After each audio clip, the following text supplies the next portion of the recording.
The artificial sunlight dimmed on Proxima Station, signaling the transition to night cycle. Nora Blackwell stood at the observation deck, gazing at the distant stars sprinkled across the inky canvas of space. Her dark hair was pulled back in a practical bun, her posture perfect, a habit ingrained from years of following her father, Ambassador Julian Blackwell, from one diplomatic posting to another. Another day, another cultural misunderstanding resolved, she murmured to herself, scrolling through her tablet.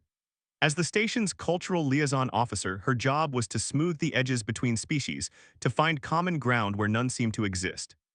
She wasn't a diplomat like her father, she lacked his patience for political maneuvering, but she understood people, regardless of how many limbs they possessed or what atmosphere they breathed. The door to the observation deck hissed open. Nora didn't turn immediately, assuming it was another human officer seeking the comfort of a familiar view. When she did look, her breath caught. It wasn't human. The figure stood nearly 7 feet tall with broad shoulders and skin the color of burnished copper. His features were sharp but not unpleasant, with pronounced brow ridges and eyes that glowed a soft amber. The signature crest of the Valkyrie species, a ridge of bony plates, ran from his forehead back across his skull. The Valkyrie feared warriors, reluctant allies, and notoriously difficult to work with in diplomatic circles. "I was told this space would be empty," he said, his deep voice carrying a lilting accent that gave his words a musical quality despite their gruffness. Nora straightened, professional smile in place. "My apologies, I can leave if you prefer solitude."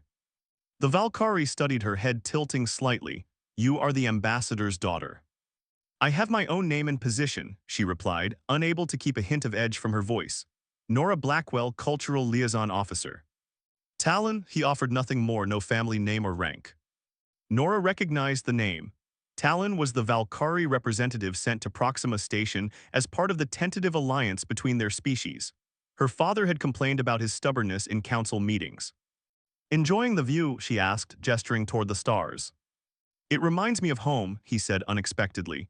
"Our observation decks face the Veil Nebula. The colors are different, but the feeling is the same." Nora hadn't expected this hint of nostalgia. The Valkyrie were painted as stoic warriors in all her briefings, not given to sentimental observations. "I understand," she said. "Sometimes I look for Earth's sun, though it's too far to see from here." Talon moved to stand beside her, keeping a respectful distance. "Your father speaks highly of Earth. He says its oceans are its greatest feature." "My father would say that," Nora smiled despite herself. "He grew up on the Pacific coast. I prefer the mountains myself." "We have mountains on Valkyrie Prime that pierce the clouds," Talon said. "Some of our oldest temples are built into their sides." "Temples?" Nora asked, genuinely curious. "The cultural briefings mentioned your people were spiritual, but details were scarce." Talon seemed to consider whether to elaborate. "We believe the universe has a pulse, a rhythm. To be in harmony with it is our highest calling." Their conversation continued, surprising Nora with its ease. For every question she asked, Talon had one in return. His curiosity about human customs matched her interest in Valkyrie traditions. As they talked, Talon gradually relaxed, his initially rigid posture softening. Nora found herself forgetting protocol, sharing stories of her childhood on Earth and the various planets she'd called home. "Most humans fear us," Talon observed after she described a particularly humorous mishap at an interspecies conference. "Most humans don't take the time to talk to you," Nora countered. "Fear comes from ignorance." "And you are not afraid." "Cautious perhaps, but no, not afraid." She studied him. "Should I be?" The corner of his mouth lifted slightly. "Only if you challenge me to Kulva's, our combat ritual. I am told I am quite formidable." The hint of humor surprised her. "I'll keep that in mind." An alert chimed on her tablet. Nora checked it and sighed. "Duty calls. The Arcturian delegation has concerns about tomorrow's food service." Talon nodded. "And I must report to your father about our defense protocols. It seems we both serve others' needs." Something in his tone made her pause. "Do you enjoy your work, Talon?" "Enjoy," he seemed to test the word. "It is my duty, what I was trained for." "But not what you would choose." He didn't answer immediately. "Few of us have the luxury of choice, Nora Blackwell." Before she could respond, he inclined his head in what she recognized as a Valkyrie gesture of respect. "Until we meet again." Nora watched him leave, struck by the strange connection she'd felt. In 20 minutes of conversation, she'd learned more about the Valkyrie than in all her official briefings. The next day, a notification appeared on her tablet. A cultural exchange request from the Valkyrie delegation, specifically from Talon. He wished to learn more about human music and offered to share Valkyrie harmonics in return. Nora smiled, accepting the request. Perhaps the gap between their species wasn't as vast as everyone believed. What she didn't know was that across the station, her father was reviewing security reports of increased hostilities along the border with the Draknari Collective, the sworn enemies of both humans and Valkyrie. The diplomatic mission that had brought Talon to Proxima Station wasn't just about fostering understanding, it was about survival. And Nora Blackwell, the ambassador's daughter who claimed not to be a diplomat, was about to find herself at the center of an interstellar crisis that would test where her true loyalties lay, with her people, or with the copper-skinned warrior who was quickly becoming much more than just an alien curiosity. 3 weeks later, Nora's quarters had become an unofficial cultural exchange hub. Valkyrie artifacts, delicate crystal structures that hummed with subtle harmonics, sat beside her collection of Earth literature. Talon had proven to be an eager student of human culture, particularly music, which the Valkyrie experienced differently through receptors in their bony crests. "Your Bach creates patterns I've never felt before," Talon said, his eyes half closed as the string quartet resonated through his sensory receptors. "It's mathematical yet emotional." Nora watched, fascinated by his response. "That's a perfect description, actually." Their meetings had become more frequent, each one stretching longer. What had begun as professional curiosity had evolved into something neither of them named, but both felt, a gravitational pull that defied the differences in their biology, culture, and place in the universe. "You should hear it performed live," she added. "Recordings don't capture everything." Talon's eyes opened, focusing on her with that intense amber glow. "I would like that, perhaps when." The station's alert system cut him off, blaring at emergency level. Red lights pulsed through the room. "All personnel to secure positions. This is not a drill. Repeat, all personnel to secure positions." Talon was instantly on his feet, warrior training evident in his swift, precise movements. "The Draknari," he said, voice tightening. "It must be." Nora's communication device buzzed. A message from her father, "Come to command immediately." "I have to go," she said, already moving toward the door. "My father." "I'll accompany you," Talon said, his tone leaving no room for argument. "The corridors may not be safe." They moved swiftly through the station. Other personnel rushed past, faces grim. When they reached command, they found chaos, officers at various stations calling out reports, tactical displays showing approaching vessels. Ambassador Blackwell stood at the center, his usually impeccable appearance now disheveled. When he saw Nora with Talon, something flashed across his face, relief quickly replaced by concern. "Nora, good," he gestured her over. "And Talon, perhaps it's best you're here too." The command view screen showed a Draknari battle fleet approaching Proxima Station. The lead ship was massive, dwarfing the station's defensive capabilities. "They're demanding we turn over the Valkyrie delegation," Ambassador Blackwell explained grimly.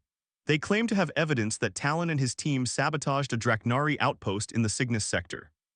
Nora turned to Talon, whose expression had hardened to stone. "Is it true?" "No," he said firmly, "but truth matters little to the Draknari. They seek any excuse for conflict." Ambassador Blackwell nodded. "I believe you. Unfortunately, Alliance Command is less convinced. They've ordered me to comply with the demand to prevent full-scale war." "That's insane," Nora protested. "You can't hand them over." "I've bought us time," her father said. 12 hours to evacuate the Valkyrie or provide evidence exonerating them." Talon's voice was quiet but sharp. "There is no evidence to find. This is fabricated." Nora felt cold realization settle over her. "The cultural database," she said suddenly. "The Draknari transmission patterns I've been analyzing, they might contain proof of premeditation." The next hours passed in a blur. Nora and Talon worked side by side, combing through communication logs and transmission patterns. As cultural liaison, Nora had access to data no one else had thought to examine, cultural markers in Draknari communications that revealed their true intentions. They found it buried in seemingly routine transmissions, evidence that the Draknari had staged the incident themselves, creating an elaborate false flag operation to justify capturing Talon, who they believed possessed critical intelligence about Valkyrie defenses.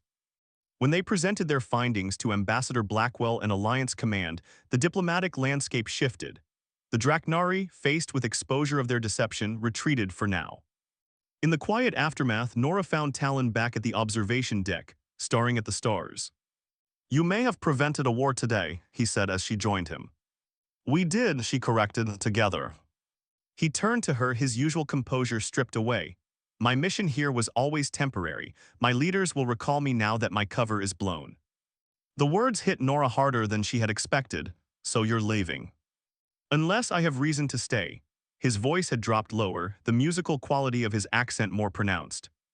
Nora took a step closer, what would count as a reason. Talon reached out slowly, his copper-toned hand hesitating before gently touching her face. The contact sent warmth cascading through her. On Valkyrie Prime, we have a concept called Navari, he said. It means one who makes the universe sing in harmony with your own rhythm. I did not believe it existed across species until I met you. Nora placed her hand over his. Earth has many words for it, the simplest is love. A simple word for a complex thing, Talon murmured. The best things often are, she replied. The political crisis had passed, but they both knew greater challenges awaited.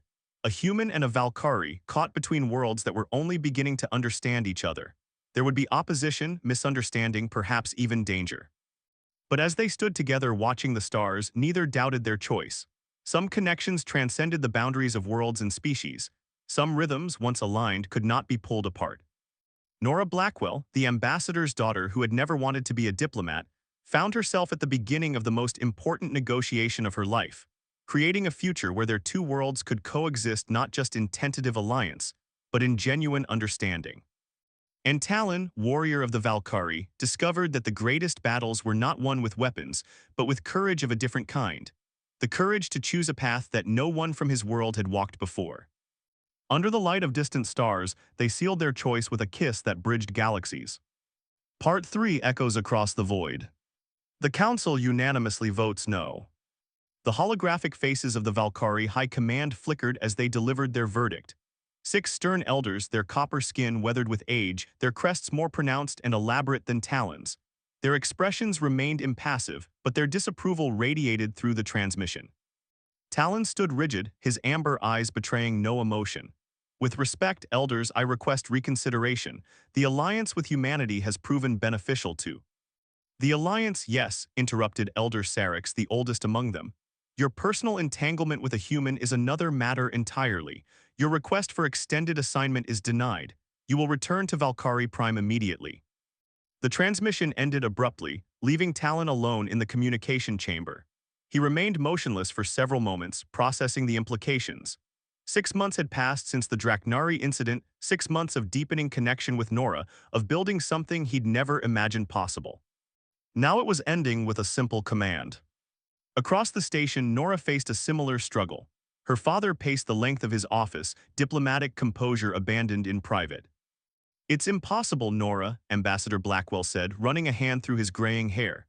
I've received orders directly from Earth Central. They're reassigning you to Proxima Colony, effective immediately. This isn't coincidence, Nora said, her voice steady despite the turmoil inside. Someone's deliberately separating us. Her father stopped packing. Your relationship with Talon hasn't gone unnoticed. There are concerns. Concerns, Nora raised an eyebrow. About what? That I might actually build a meaningful bridge between our species. About divided loyalties, he replied softly. The Valkyrie keep secrets even from allies. Your position gives you access to sensitive information. Nora felt heat rise to her face. You think I'm a security risk because of who I love. Julian Blackwell sighed, suddenly looking older than his years. I don't, but others do, he hesitated. The Draknari have been making diplomatic overtures. Some believe a human-Valkyrie alliance is no longer strategically necessary. Politics, Nora said, the word bitter on her tongue. Always politics. When Nora and Talon finally met in their usual spot on the observation deck, the weight of their respective conversations hung heavy between them. You've been recalled, Nora said, not a question but a statement. Talon nodded, and you're being reassigned. They stood side by side watching the stars, the same view that had witnessed their first conversation, now bearing witness to what might be their last. They fear what they don't understand, Talon said finally. Both sides, Nora agreed, her hand finding his. His skin was warmer than human temperature, a difference she had come to cherish. I won't accept it, Talon said suddenly, turning to face her. The determination in his voice matched the intensity in his eyes. There must be another way. Before Nora could respond, her communication device buzzed urgently. At the same moment, the station's alert system activated, not the red alert of attack, but the blue pulse that indicated an incoming priority transmission. All senior personnel to command immediately, came the announcement. They exchanged glances, personal concerns momentarily set aside as they hurried toward command. When they arrived, they found the room in controlled chaos.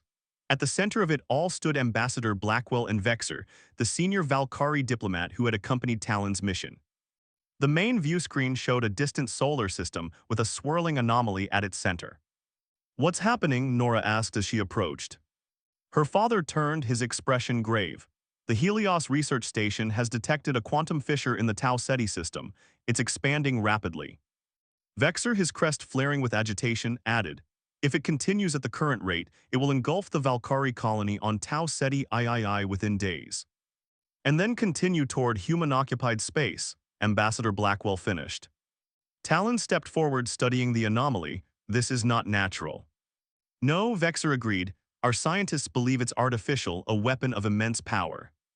"The Draknari," Nora suggested. Her father shook his head. "Unknown, but we've received a transmission from the edge of the fissure. It's unlike anything we've encountered before."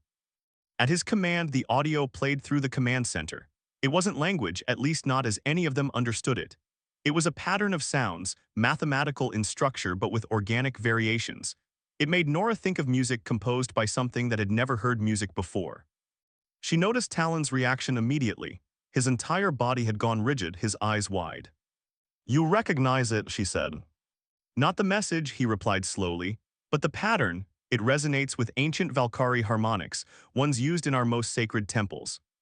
Nora's mind raced, connections forming. "The cultural database, I've been cataloging harmonic patterns across species. If this is communication, then you might be the only one who can decipher it," her father finished, understanding dawning in his eyes. What followed was a flurry of activity. The reassignment orders for both Nora and Talon were temporarily suspended as they were tasked with a new mission: travel to the Helios research station at the edge of the fissure and attempt to establish communication with whatever waited on the other side. As they prepared to depart on the transport vessel, Nora found herself alone with Talon in the shuttle bay. "This doesn't solve our problem," she said quietly, "just delays it." Talon's expression softened as he looked at her. "Perhaps, or perhaps the universe has its own harmony we cannot yet hear." He touched her face gently. "My people believe that those who are meant to find each other will always find a way across the void." Nora leaned into his touch. "Then let's hope the void is listening." As their transport pulled away from Proxima Station, they watched the structure shrink against the backdrop of stars. Whatever awaited them at the quantum fissure, communication with an unknown intelligence, a devastating weapon, or something beyond their comprehension, they would face it together. And perhaps in the echoes across the void, they would find not just answers to the cosmic mystery, but a way to bridge the distance between their worlds, a harmony that even their own people could not deny. The transport engaged its FTL drive, and in a flash of light, they were gone, two souls from different worlds, bound together on a journey toward an uncertain future that held both peril and promise in equal measure. Somewhere in the vastness of space, the fissure pulsed, its patterns shifting like a heartbeat, waiting for someone who could finally understand its song. The end.